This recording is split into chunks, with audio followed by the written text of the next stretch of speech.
Good evening, I'm Tasia Khashoggi. And I'm Kareem Khashoggi. Welcome to this special edition of Newscene. Newscene is a 30-minute weekly TV news broadcast produced by the students of San Diego City College. Each semester, students gain hands-on experience in our state-of-the-art on-campus studio. For this week's show, we are highlighting some of our best student news packages. A news package is a self-contained news report that takes a brief look into today's news. Sign past this news guy, John. John, come on. It may seem like the candidates running for president next November are spending more time in our state lately. It's no accident. California has moved up its primary date by 3 months. Now, the Golden State will be one of the first to vote along with New Hampshire, Nevada, and South Carolina. Welcome to the 139th Town Hall, and it's good to be in San Diego. First, and having more so that you can vote who you actually think, rather than like the outside influence of like, oh, well, this person's kind of doing this or like that. So having that like first kind of in has a pretty decisive role in most elections, just because of how many people are in California. It's such like a populated state. Earlier this year, Senator Elizabeth Warren was one of the candidates who visited San Diego. It's really important because we get to know them better, just like reading their articles, their statements. We get to get closer to them, and yeah. But it's not just Democrats visiting. President Trump also paid a visit to San Diego for a fundraiser earlier this year. Candidates tour, then you just become aware of everything going on. To vote because it's coming up and it's really important. The Democratic primaries are March 3rd, but you can mail in your ballot as early as February 3rd. That is 8 weeks away. Think independently, be the chess player, not the chess piece. Reporting live for Newscene, I'm Jesus Lopez. Thank you, Jesus and Vicky. If you have not registered to vote, you have time. Pick up a paper voter registration application at any DMV, public library, or any government office. From the candidates to the policies, a fight over American immigration policy continues. DACA protests, undocumented students at risk. Former President Barack Obama started the Deferred Action for Childhood Arrivals policy back in 2012. However, the Trump administration is against the policy. Now dreamers are on edge. Isaac Limon has more. The Supreme Court is right now considering the fate of dreamers. Pro-DACA protesters were outside of the Supreme Court last month making their case. They want protection for the young people who were brought illegally to the U.S. as children. Right now, almost 700,000 are protected by DACA.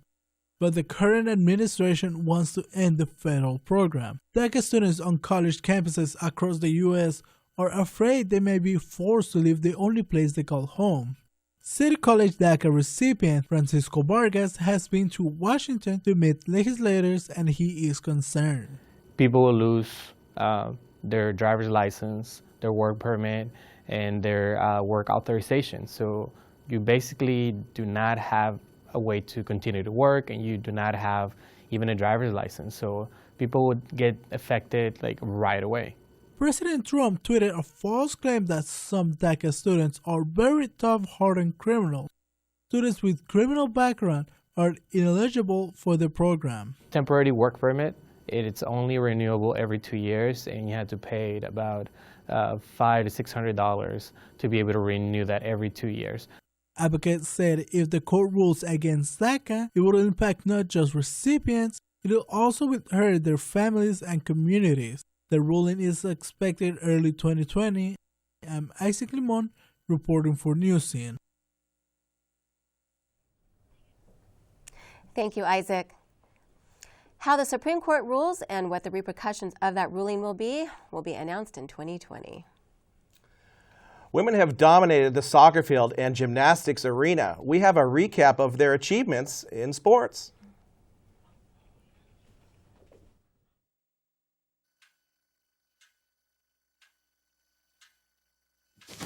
Awkward.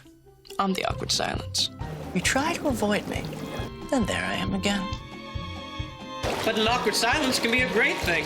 Like Kelly here is about to demonstrate. You haven't really been yourself lately. Are you okay? Find out how you can help a friend with their mental health at seizetheawkward.org. Performers in drag have read to children in libraries in the U.S. since 2015. The event, which started in San Francisco, has spread across the country. But so had the controversy. Chula Vista Storytime was no different. Christina Payton has more on this story.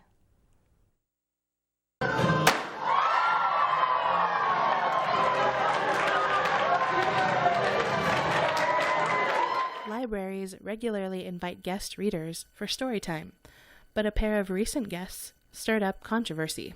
In Chula Vista, drag queens entertain kids at story hour despite weeks of protests calling for a cancellation.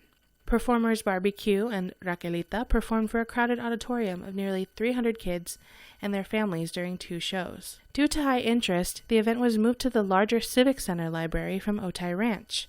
The performers read picture books, danced, and sang on stage inside the library, but a different scene raged outside as protesters and supporters engaged in a shouting match. Opponents urged the city to cancel, saying exposure to drag is inappropriate and confusing for kids. I was initiated very early, and I think it takes away your innocence, it confuses you, it gives you a lifetime of struggle. Supporters say it promotes diversity and imaginative play. Many came dressed for the occasion. And for that moment, they get to pretend, and children get to participate in that imagination and participate in the diversity that's in that. I mean, it'd be kind of boring if we all dressed as Batman in Halloween, right? Security for the event cost the city $42,000, further angering critics. Reporting for Newscene, I'm Christina Payton. Well, thank you, Christina. The critics might be against it, but some parents have said they are looking forward to the next story time. The high school football season here in San Diego has ended. But students from Lincoln High School who were taunted with racial slurs during a football game at San Clemente haven't forgotten their experience. You may remember the story from back in September. Chris LaFalle has more about this investigation and what has happened since. The last snap of the season had been taken by the Lincoln High School football team, but memories are still fresh for the Hornets and the cheerleaders, who were targeted with racial slurs at the Lincoln-San Clemente game almost 4 months ago. Officials from Lincoln and San Clemente high schools confirmed the details of the incidents, saying students were subjected to anti-African American, anti-Latinx, and anti-gay verbal abuse. Lincoln cheer coach Tisha Rogers says that the girls are happy the truth came out. Like I said, from kids, to them it's different, but to come from the adults that are with these kids and they're not saying nothing to them about that situation, it's like they were shocked. Lincoln principal Stephanie Brown wrote on a Facebook post that the investigation into the claims has been completed. Security guards and staff on hand to supervise for the home team ignored repeated requests for assistance. San Clemente High School was planning trainings to address biases and bullying, led by the Anti-Defamation League.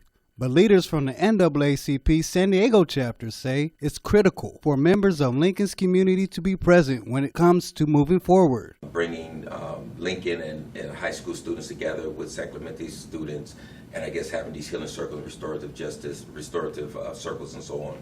As for the team, football is over, but the cheerleaders can now be found supporting the Hornets basketball team. Reporting from Newscene, I'm Chris LaFalle. Truly shocking. Thank you, Chris. The Lincoln cheerleaders continue to support their school, now on the sidelines for the basketball team. And Bowser's complete interview is on Newscene's YouTube channel. Check it out there. Next up is our sports segment. Segments are individual reports on related news events. Together, a series of segments creates a news show. Here are the highlights of the greatest moments in sports this semester. They range from gymnastics to the World Series. Here's more. Thank you, Tasia and Kareem. We start tonight with soccer great Megan Rapinoe. And as if there was ever a question, the soccer great is officially the best player on earth. Rapinoe led the U.S. women's national soccer team to a 4th World Cup title in France this past summer. She is the second woman to win the Women's Ballon d'Or, and she earned the Golden Boot and Golden Ball. To celebrate Rapinoe's latest win, Nike crafted a pair of custom-made, one-of-a-kind cleats in her honor. But before you rush to stores, some bad news: these cleats will not be available for purchase. And the medals keep coming for the greatest gymnast in history. Simone Biles continues to take the world by storm, winning her 5th all-around world title in October. For a little perspective, no other woman has won more than 3, and the 4'8" superstar left the meet in Germany with 21 medals. She also landed 2 incredible breathtaking skills that are now named after her. And speaking of world champions, the first-time World Series winners, the Washington Nationals, made history with their victory over the Astros back in October. The Nats starter and San Diego native Steven Strasburg kept Houston's offense at bay, outdueling future Hall of Famer Justin Verlander. The series MVP will return to the Nationals with a $245 million contract for the next 7 years. It virtually guarantees Strauss stays with the Nats through the end of his amazing career. And the former Aztec isn't the only newsmaker from the SDSU in the fall. The football team is proving to be one to be reckoned with, and the Aztecs defeated the New Mexico State in September. This was the Aztecs' 3rd win of the season after a historic win over UCLA a week earlier. The Aztecs finished the season with an overall 9-3 record and will be facing the Central Michigan in the New Mexico Bowl this month.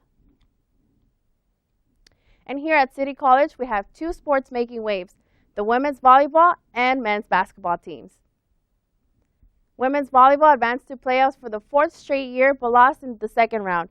The men's basketball team went undefeated in the Grossmont tournament this month.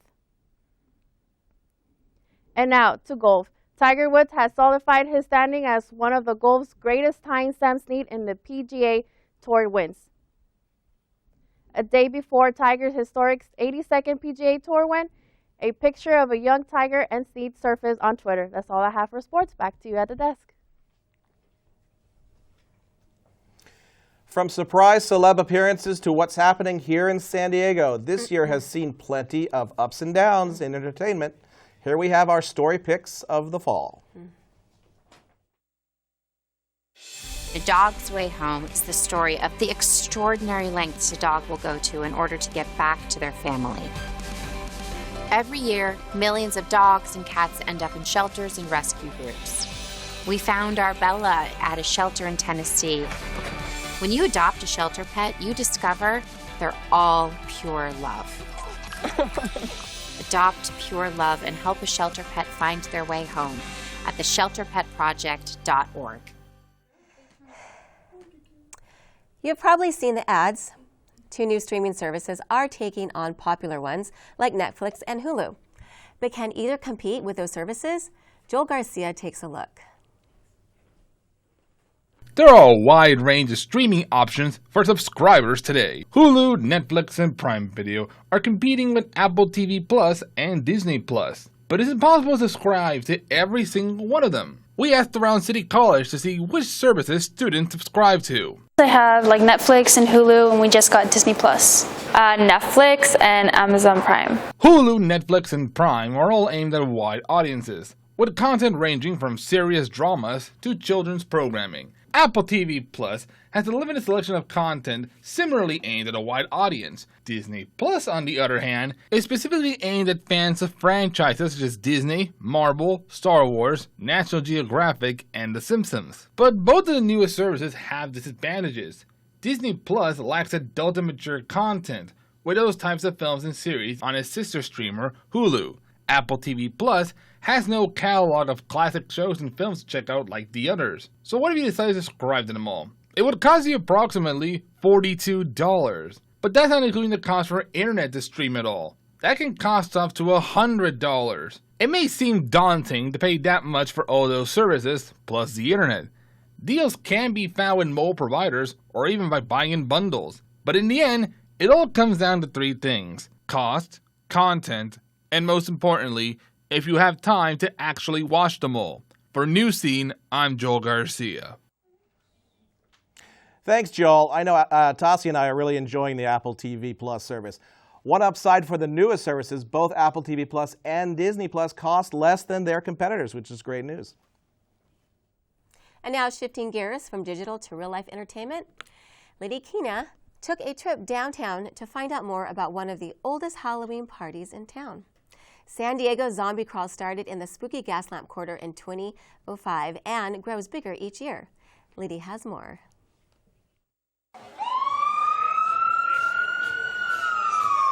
Halloween is celebrated each year on October 31st. But in San Diego, we don't simply celebrate it on a single day.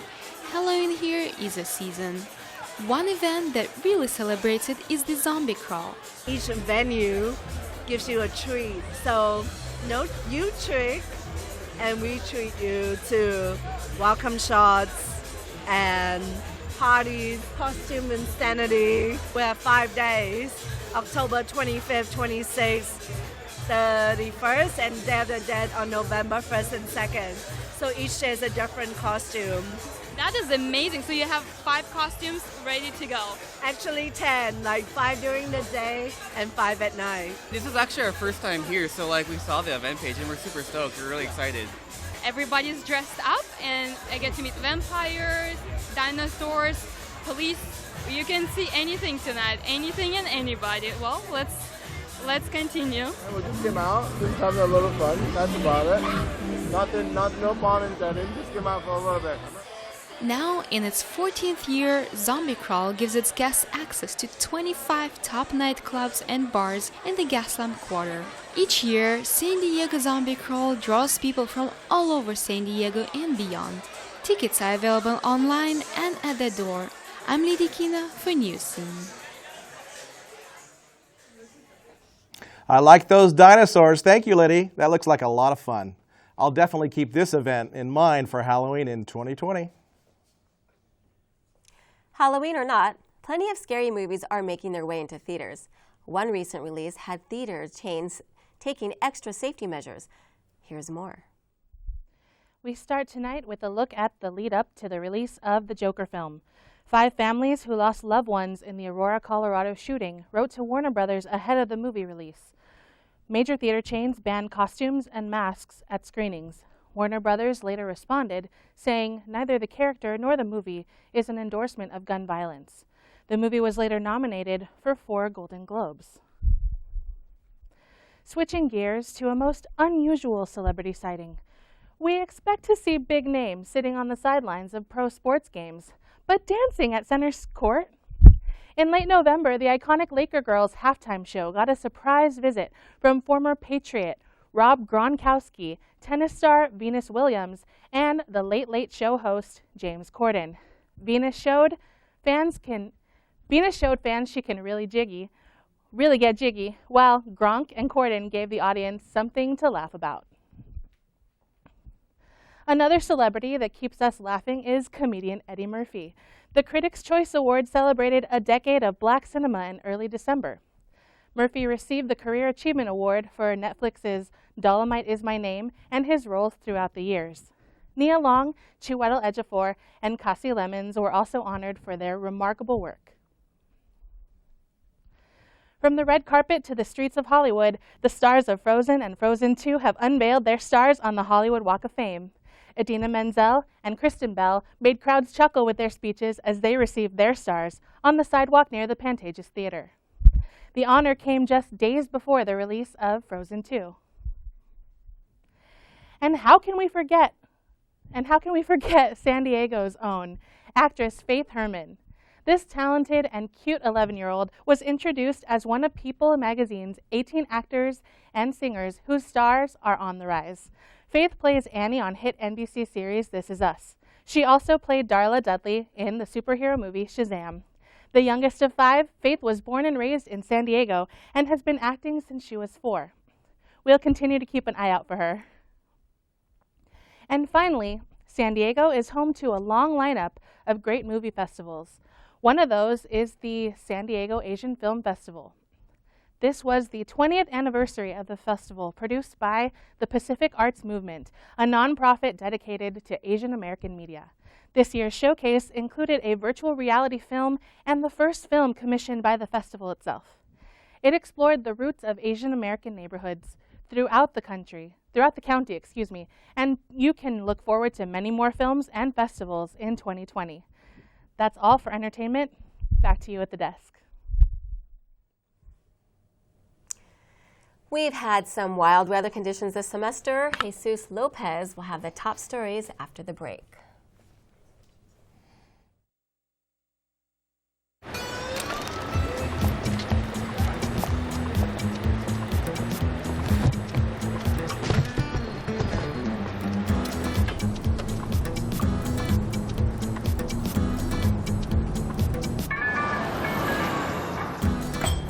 It's a short ride from your neighborhood to your naturehood. To find a neighborhood park or green space near you, visit discovertheforest.org. With the recent surge in podcasting, what's old is new again. Can you believe radio listeners have tuned into the airwaves since 1906? Our very own City College has been teaching students how to be radio personalities for more than 65 years. Susanna Serrano has more.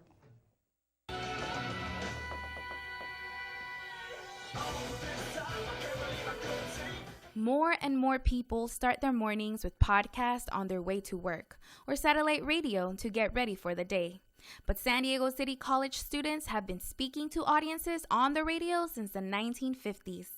Student-delivered sound, or SDS radio for short, is streaming online at KSDS HD2 San Diego. Professor Scott Chatfield, a faculty advisor for SDS, says the station is a way of teaching students practical skills they can take with them into the future. These are skills that will come in handy with a lot of different things, including when you're on the air and interviewing people. There's sort of a journalistic aspect to it, and how to be professional, how to express yourself, how to run this equipment. Student DJ Tom Weisman says SDS is a place that helps students grow. A lot of people come here and they're very intimidated. They don't really feel comfortable sitting in a room by themselves, talking to themselves. And it's much easier than it looks. It really is. He says the radio station is a place for students to showcase their talent. A lot of us have a talent that is worth listening to. A lot of us have a talent that is worth accentuating. And a lot of us have a talent that hasn't been brought out yet.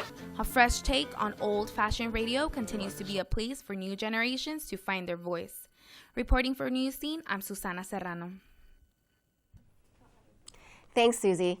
Radio is just one course in the radio, television, and film department here at City College. Courses are also available on news radio and podcasting. Scorching temperatures, devastating wildfires, and big, powerful storms all were some of the major weather headlines this year. Jesus Lopez has the latest details. Thank you, Kareem. And we'll start with the San Fernando fire that happened here in Los Angeles County. This fire actually burned about 9,000 acres. You heard right, about 9,000 acres, and about 25 properties were damaged due to this fire. This fire was massive. It was caused by those weather conditions: dry humidity, dry weather, hot temperatures, and those Santa Ana winds were just ingredients for those fires to continue to propagate and actually continue to burn. We lost property, but however, the fires actually were contained. But this was a massive fire, this 2019. As we go now abroad, we go to now a tragic fire. The Amazon fire swept through South America. You can see this poor Amazon, which is our lungs actually here. We breathe that oxygen that is given out by the Amazon. About 20,000 fires were registered. The peak of the dry season is actually in September. It starts in August, but it peaks in September. We can see all that scars for those burns. Actually, 350 indigenous tribes live in the Amazon, and they use the Amazon actually for food and shelter, and also medicine. What researchers have found that 1.5% of the medicinal potential of all the rainforest plants lie in the Amazon, but they still haven't figured that out. So we need that rain actually to nourish the Amazon. Now we go with Dorian. This was a massive hurricane, a big, powerful hurricane with maximum sustained wind of 185 miles per hour, wind gusts of up to 200 miles per hour. It was a slow-moving storm by the time it got to Grand Bahama. Ground zero was the Abaco Island, and actually destroyed the island and flattened it out. About 70 people were registered with fatality, and as the record began to be taken, this has been the strongest hurricane to impact the island since 1851. The hurricane actually stayed around that area for nearly 25 hours. It moved at 1 mile per hour. That's why you see all this devastation. It actually maximum sustained winds of 200 miles per hour for 24 hours in a row. It causes casualty and devastation, but the island will continue to be strong and they will continue to move. Now from that, we move gears to winter. We're now in Mother Nature's gore for winter. The snow already started to fall in many places or in many states, especially here in our very own backyard. You can see that we just get the snow. Not here in San Diego though, but in our mountains, in our county, we can actually start seeing the snow. And hey, what falls but never hits the ground? Temperature. That's right, that falls but never hits the ground. That's all with weather. Now back to you at the desk. Thank you, Jesus. It's hard to believe that all of that weather catastrophe happened all in 1 year. I know. But have you ever wondered what it takes to produce Newscene? Here is a behind-the-scenes look at our production. Newscene is a Newscene is a student-run, student-produced half-hour news show. It airs on Friday evenings on ITV 16. San Diego City College students take on the roles of director, producer, and reporters, anchors, writers, and camera operators. And together we work as a team. Well, that's all for Newscene. I hope you enjoyed our clip show. Thank you for joining us. I'm Tasia Khashoggi. And I'm Kareem Khashoggi. It was great spending this time with you and the clip show. Here at Newscene during